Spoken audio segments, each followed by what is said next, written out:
E gracias a Dios sacamos os nosos fillos adiante, con 6 fillos, sacámonos para adiante a conta da tilleira. Eso sí, traballábamos moito, porque era moi duro.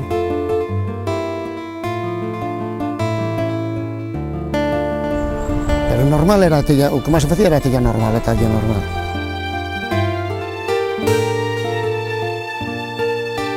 Iban hasta por detrás desa montaña, iban por esa leña, pois para aquí, para cerca da aldea, Naquela época aquí era que se vivía. Este noso país vivía disso. Meu carallo, vivía, e sempre tiñas un peso.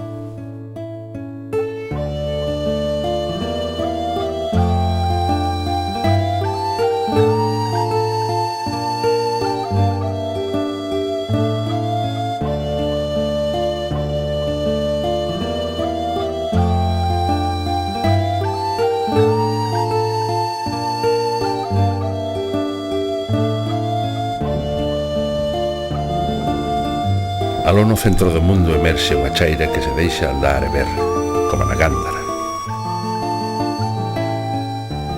Os milenios gardan as mámoas e os séculos fixeron o camiño de Europa cara ao Finisterre. Pasan hoxe peregrinos de barba caída, mulleres, homes que asexan aquí se o planeta é certamente redondo. E os peregrinos non saben nin os coches, os trailers, os autocares, os mozos e mozas, que esta é terra de telleiras. Campo santo das mans e as vacas, xeada e vento, alustros que se afogan hirtos no río Furelos, que baixa da montaña do norte.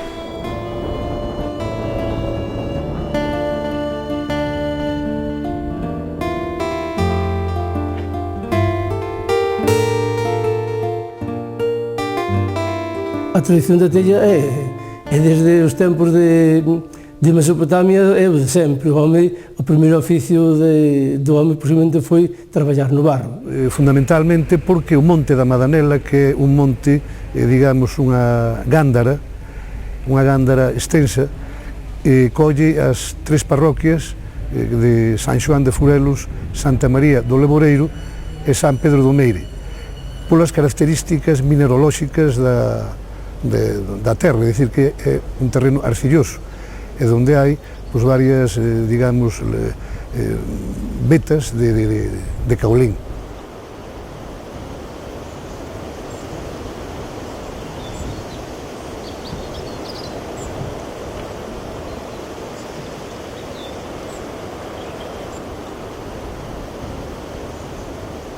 Había barro cerca de Leboreiro e de Furelos había barro, entonces era unha actividade. E logo tamén a pobreza sacada tamén da agricultura da zona, pois levou a este que facer artesanal.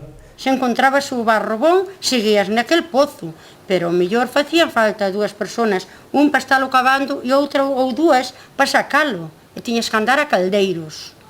Cando era a hora disso, traía o material para ali, e despois estendíalo do carro ese, e mezclavas, había que mezclalo, que non valía todo.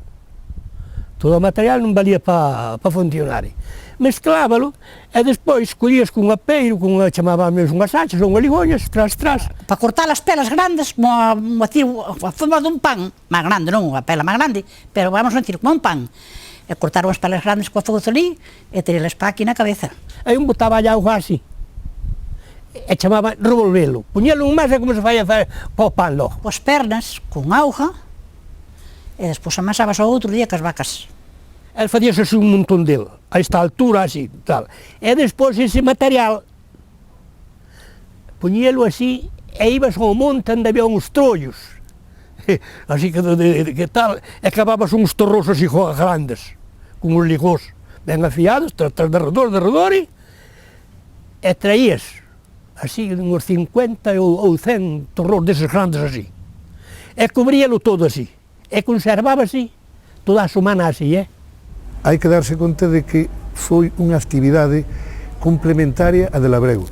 O sea, os labregos, parte do ano, facían tella, ladrillo, os tellosos grandes para os cumes, pero despois eran labregos, é dicir que traballaban o campo como fixeron sempre. Casi toda a parroquia de Furelos, se cada igual había 100 veciños, e deses 100 veciños, pois 80 explotaban a tella, que non había outra industria.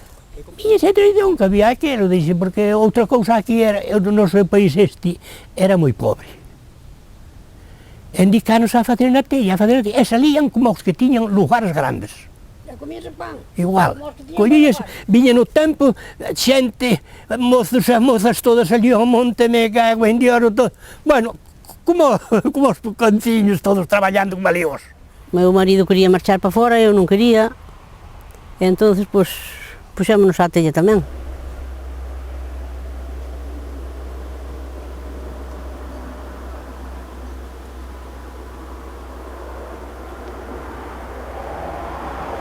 Así a todo, a xente era moi esclava. Nacía o sol e xa estabas traballando. En cada un había un campo de fornos, agora consérvanse moi poucos, case todos están derrubados.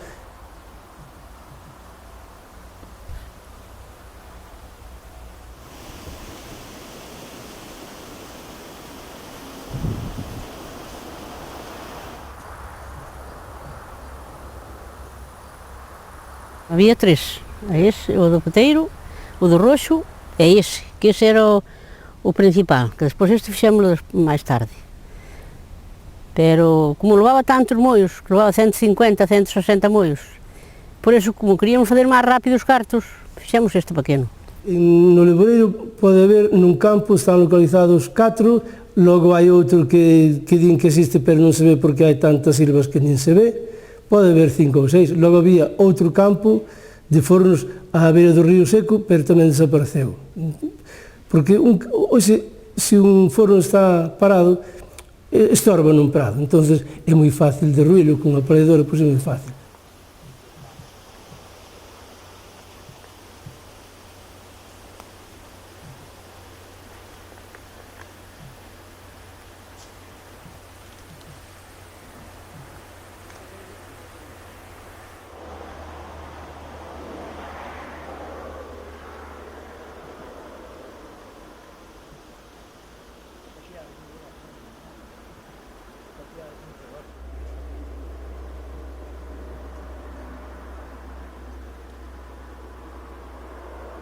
Dúas tellas, un pare, dúas tellas, 100 tellas, 100 tellas era un mollo. Ese non contaba 50, un mollo, temos 5 mollos ou 6, 500, 600, é así.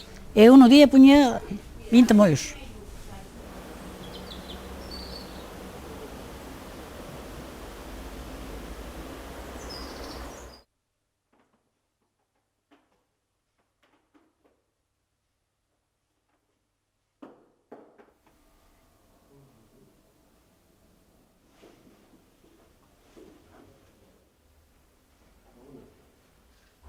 Para a tilleira, pouco se facía falta, non se necesitaba máis nada que a grade, que era como un cuadro que había que rellenar de barro. A peza fundamental do tilleiro é esta, é unha peza casi decimos única, é como o martelo do tilleiro, unha peza sinxela de madeira, sería esta grade, que é a forma, encheríase de barro. E o que tendía, collía, e viña outro, ras, veña, e o caralho. 12 centos se poñían, 12, 13 o día. O cepillo era de corcho. Mollaba nun agua, para quedar a lisiña, non? Logo colocaríase a forma deste xeito, tiraríase pola grade, como se isto fose barro, caería o barro sobre a tella, transporta a eira, pousa, retira e queda xa a secar algúns días a tella, hasta que logo vai para o forno.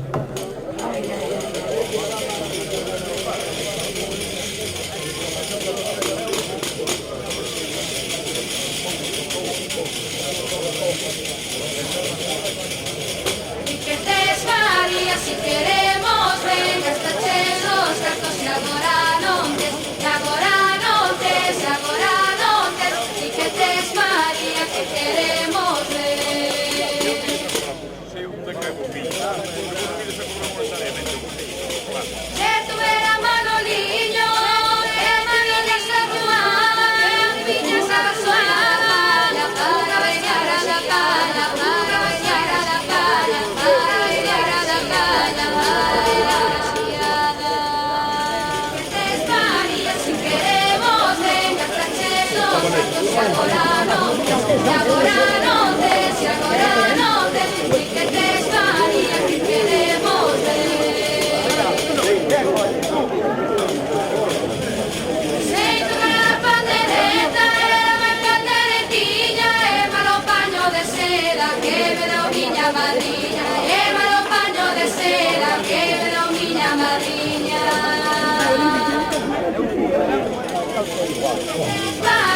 Esa tella, pois, había que poñela a secar, pero tiña que estar a eira moi lisiña, moi preparadinha, como se fora de cimento. Tiña que estar como se fora de cimento. Se había alguna area, había que barrela con a xesta, barríamelo con a xesta para que asentara ben. O máis pesado era cando ibas ao monte, cos carros de leña, rozar un día de sol como este, todo o día leña, eso era pesado. E cando amasábamos o barro, cos pés, descalzos, adoecías coa friaxe que había, como eu estaba helada toda por riba do barro. E entón metía os pés, e despensando, estávamos desexando que mexaran as vacas, para poñer os pés naquela quentura. Eche unha risa, eche verdade. Traballoso era, e non chiera. Ou se non chovía moito, ibas polo barro, cando outro día, ou se non ibas a cavar o monte, ou se non ibas a fazer as borreas, a botar o trigo do monte, que había que fazer todo, Mira, os primeiros días que ibas traballar, derrubabas-te redondo. Ou que botabas 2 ou 3 días traballando. Nada.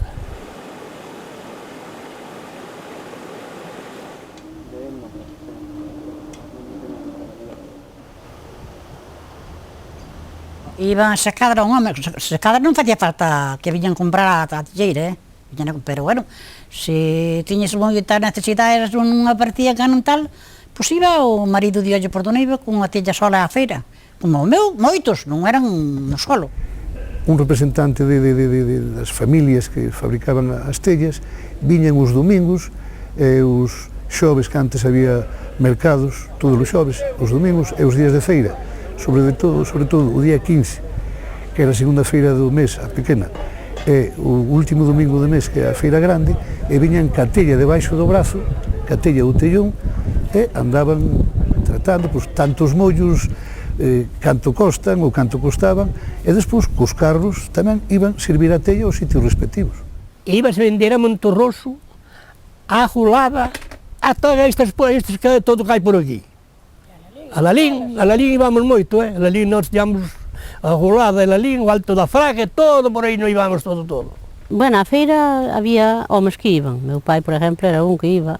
Levaba a tella, e o que facía falta a tella, bueno, fame falta tantos centos, xuntábanse, cada un tiña 20 centos, outro 10, outros 5, entre os veciños xuntaban un camión que levaba 50 mollos, ou 50 ou 60 levábamos de material. E despois viñan así, salían aí, como se chamaban o Alto da Fraga, que non había pista, non había carretera daquela, non había nada. E viñan cos carros, e bueno, eu canto che fai falta? 500, 200, 300, así se repartía.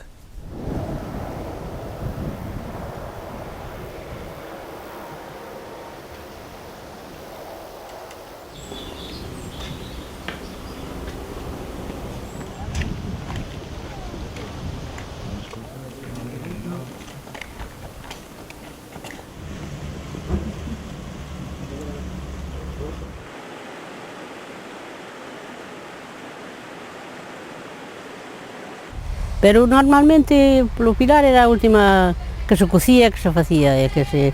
Ao mellor non chegaba para o forno, e que facíamos? Xuntábamos 2 ou 3, un tiña 40 mollos, outro tiña 30, outro tiña 10, e xuntábamos todos e cocíamos todo. Depois ibas á festa ao Pilar a disfrutar, que era a única distracción que tiñamos. Ali era a vida que se pasaba divertida. Xente nova toda, eso é. Isto era moi alegre, de verdad que era moi alegre. Estaban uns polo lado de baixo, outros polo lado de riba, e todos contando contos, e todos de risas, e todos o cantaban. Cando se cocía a tella, armaban cántigas, que bueno, todo moi alegre. Cando se cocía era cando facía a festa, porque xuntámonos os da casa, e máis os de fora. Algún deles, incluso, pois puñese de pé, o vello conde, iso sí que me lembro, que puñese de pé en riba de un tellón é as tellas grandes que van no cume dos tellaos, puñese de pé para demostrar que, en fin, que tiña solidez a tella.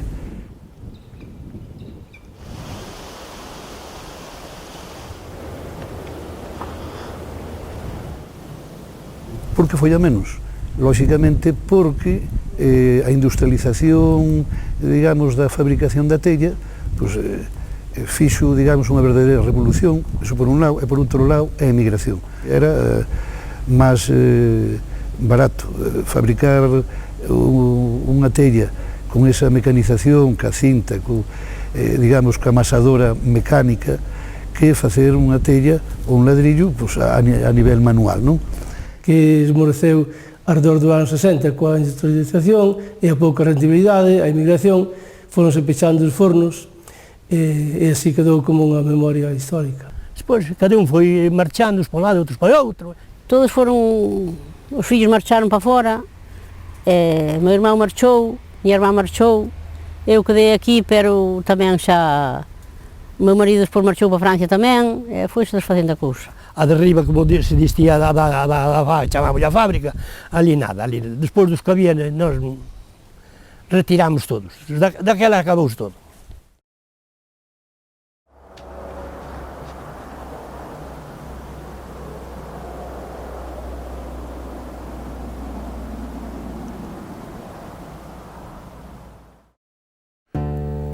A longa tradición telleira é xa afinada. Naquela aquí era que se vivía.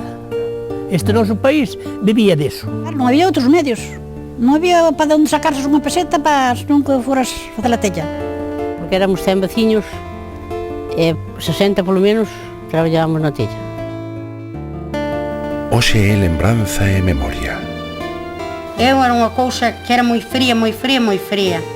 Moi fría. E un día que facía frío, xa te imaginas. E despois as pasadas que che daban as vacas. As primeiras botas de Roma que viñeron para aquí, para esta telleira, foron as do meu marido. E costaron 3 pesos, nunca me esquece. E non tiñamos máis casete na casa. Para comer era máis para todo.